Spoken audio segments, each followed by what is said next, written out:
I didn't slam a door. I didn't raise my voice. I didn't even cry, not that night anyway. I just folded my sweaters, the good ones, the ones I'd bought myself on a trip to Portland years ago, and I laid them flat in the suitcase with the kind of care you give to things that matter. And somewhere around midnight, when the house was so quiet I could hear the refrigerator hum from down the hall, I zipped it closed. That sound, that small, mechanical zipper, it was the most final sound I have ever heard in my life. My name is Carol. Carol Ann Whitfield. I'm 64 years old, and for most of my adult life, that name was attached to a role: wife, mother, the woman in the background of every family photograph, slightly out of focus, slightly to the left. My husband of 31 years, Dennis, stood center frame always. My son, Garrett, beside him. Even the dog, God rest him, managed to make it to the front of the shot more often than I did. I don't say this with bitterness anymore. I say it the way you describe whether something that simply was, something you dressed for, something you adjusted to, without ever once thinking to question whether you had to. We lived in a colonial on Hatcher Road in Doylestown, Pennsylvania. 4 bedrooms, 2.5 baths, a mudroom I kept spotless, a garden in the back that I planted from bare soil in the spring of 1998 and tended every single year since. The roses were mine. Everything else, somehow, belonged to everyone but me. Dennis worked in commercial real estate for decades. He was good at it. He was charming in the way men of his generation knew how to be charming: firm handshakes, easy laughter, a confidence that filled rooms without asking permission. At home, though, that confidence had a different texture. It was less warmth, more weight. You felt it pressing down on decisions, on conversations, on the shape of ordinary evenings. You learned to move around it the way you navigate furniture in a dark room, carefully, quietly, without making anything topple. For a long time, I told myself this was just marriage: the adjusting, the accommodating, the learning to read silences so you could speak into the safe ones and stay quiet through the dangerous ones. My mother had done it, her mother before her. It felt less like a choice and more like an inheritance, something stitched into the pattern of womanhood I had always been handed. But I had a life outside of that house that Dennis never fully understood, and that was, in the end, the thing that saved me. Let me back up. 22 years ago, when Garrett was still in middle school and Dennis was traveling 3 weeks out of every 4, I started working again. Not because we needed the money, we didn't, particularly, but because I needed something that had my name on it. Something that wasn't the school carpool, or the neighborhood association, or the position of Dennis Whitfield's wife. I got my real estate license.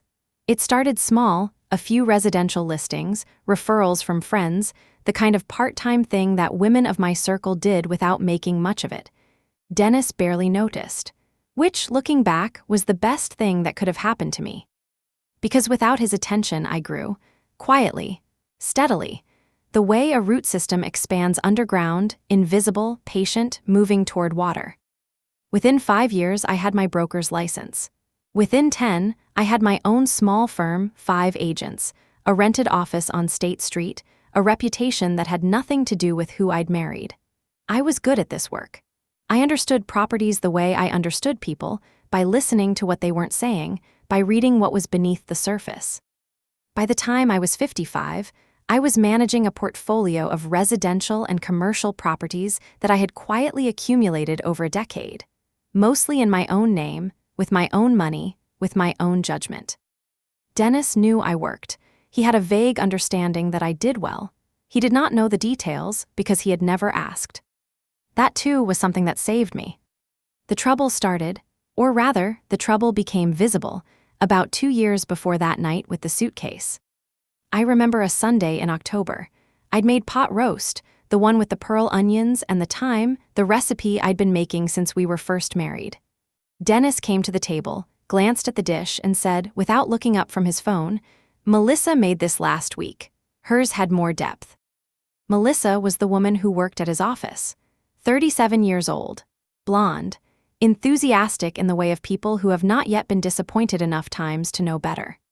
Dennis had been mentioning her with increasing frequency, first as a professional reference, then as a dinner guest, then as someone whose opinions on things as unrelated to real estate as pot roast apparently carried considerable weight.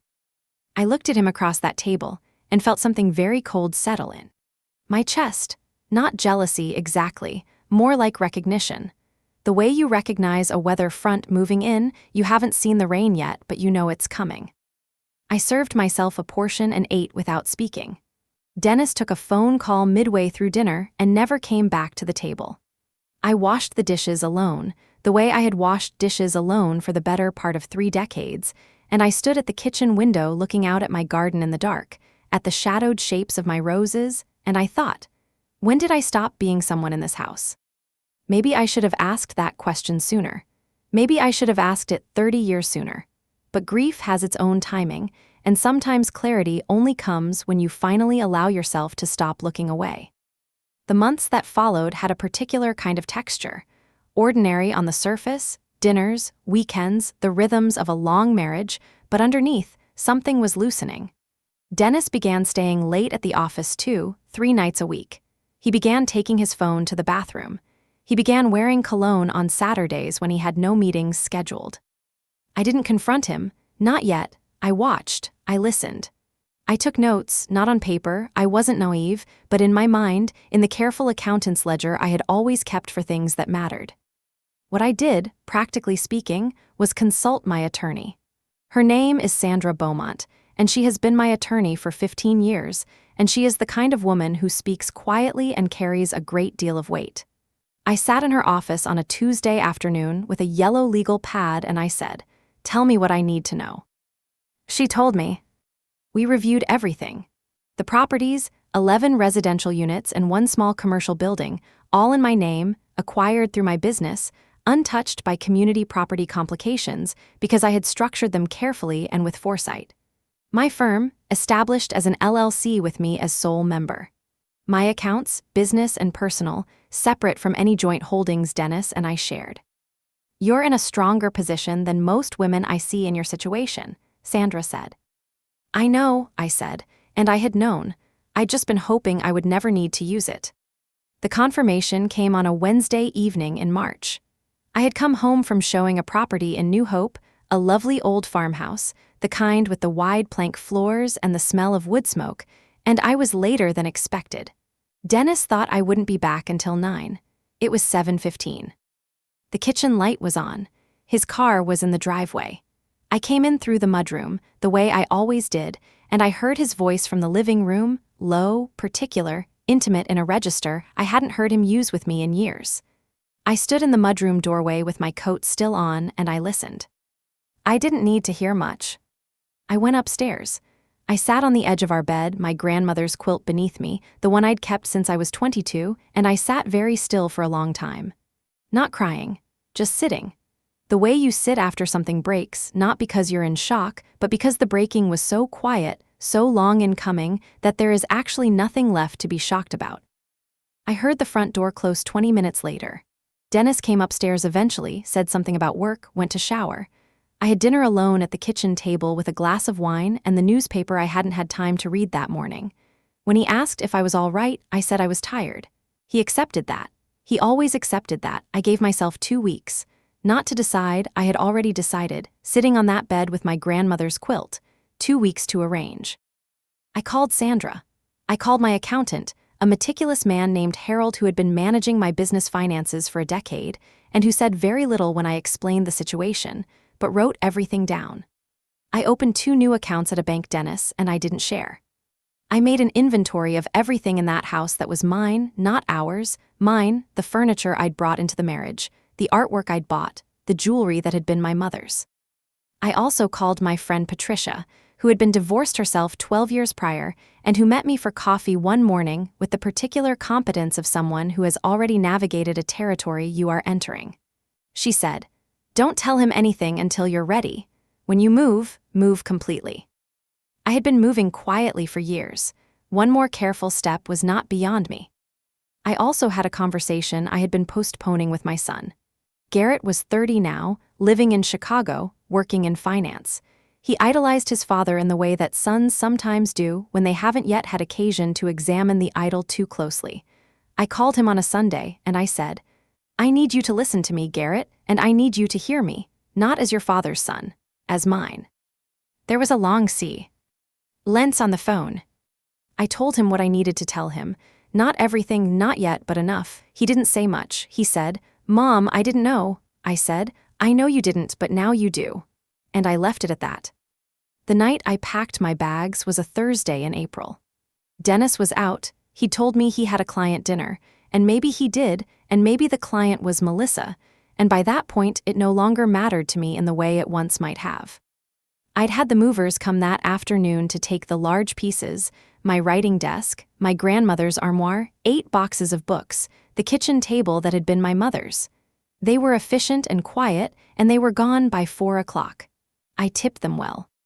I was moving to a small house, a lovely one, a 1920s craftsman bungalow on a tree-lined street in Lambertville that I had purchased 6 months earlier, quietly, through my firm, without fanfare or announcement. I had been furnishing it slowly, bringing things over a piece at a time on the weekends when Dennis was golfing. A chair, a lamp, the set of dishes I preferred, the extra set of sheets. It sounds premeditated because it was. Thoroughly, carefully, with great precision. And I felt no guilt about that precision. A woman who has spent 31 years accommodating someone else's comfort has earned the right to tend to her own with the same care. So that Thursday evening, with the house feeling emptier in certain rooms, I packed the last of what I needed.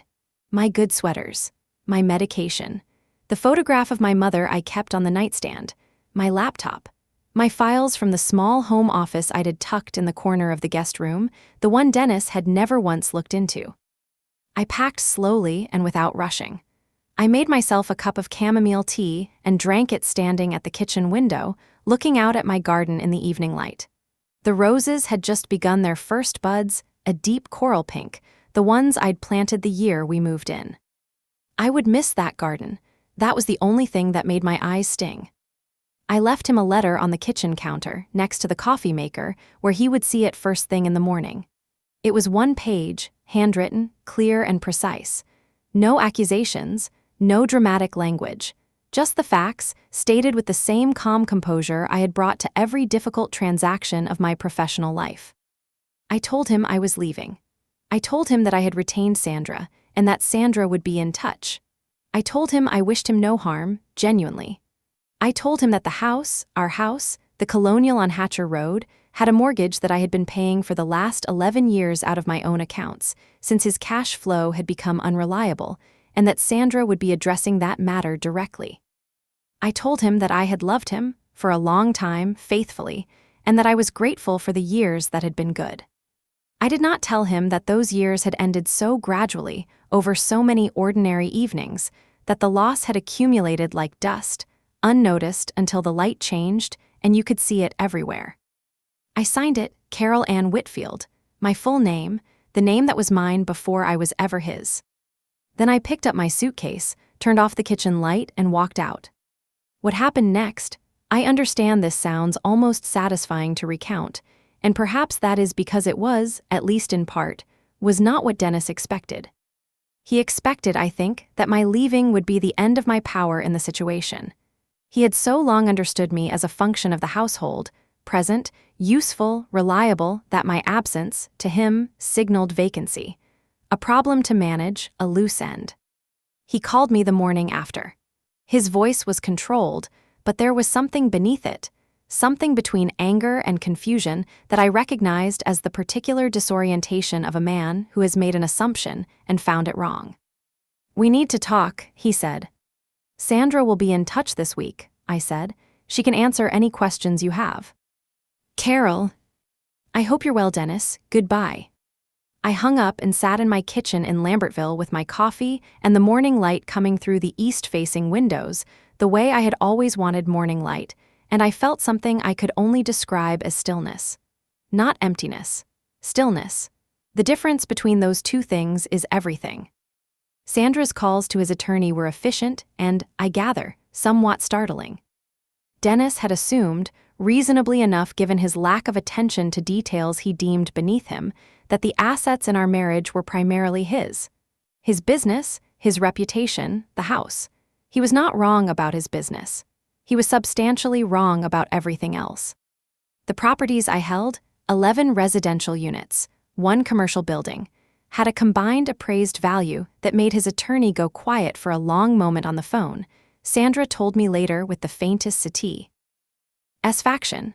My LLC was clean and documented. The mortgage on Hatcher Road, the 11 years of payments I had made from my personal accounts when his income had been inconsistent, had been logged and could be evidenced. There was no dramatic courtroom moment.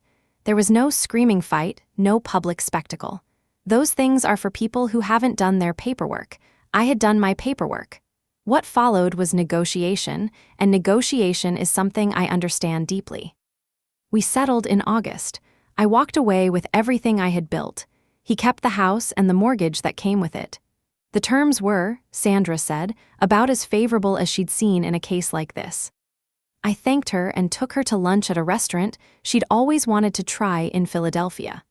We had the halibut and a very good white burgundy, and we talked about things that had nothing to do with divorce. Garrett came to visit in September, a few weeks after everything was finalized. He stood in the doorway of my Lambertville house, the Craftsman bungalow, with the porch and the sweet gum tree in the front yard, and he looked around at the rooms I had made for myself, the light I had chosen, the books arranged the way I actually wanted them, and he said, quietly, "Mom, I didn't know you had all this." "I know," I said. "I spent a lot of years being easy to overlook."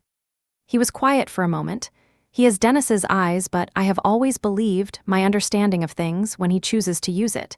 He said, "Are you okay?" "I'm better than okay," I said, and I meant it. We had dinner together that night. I made the pot roast, the one with the thyme and the pearl onions, and we sat at my mother's kitchen table and we talked for 3 hours. About his work, his life in Chicago, the woman he was seeing who seemed to make him genuinely happy. About my work, the properties, the things I was planning to do with the commercial building now that I had full attention to give it. About my mother, his grandmother, and the ways we carry people forward in the small, quiet choices of an ordinary life. It was the best dinner I had cooked in years. The pot roast had, I thought, considerable depth. I planted a new garden in Lambertville that fall.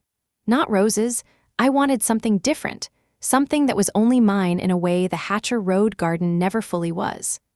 I planted lavender along the front path, and a fig tree in the back, and a cutting garden of dahlias and zinnias that ran along the south-facing fence. By the following June, the dahlias were extraordinary. I cut them and put them in every room. I have a routine now that I like. I wake early, I always have, and I make coffee and sit on my porch with the newspaper and whatever book I'm reading, and there is no one to interrupt that hour, no one whose needs reshape the beginning of my day. The silence is different from the silence I lived in on Hatcher Road. That silence had weight to it, the weight of things unsaid. This silence is simply quiet. It belongs to me. I still work. My firm turned 15 years old this year, and I celebrated by taking my 5 agents to a dinner where I picked up the check and said very little by way of speech, because I have learned that the work speaks better than I ever could about what I have built. I am not bitter. I want to say that plainly, because bitterness would be a waste of whatever years I have left, and I have learned to be efficient with what matters.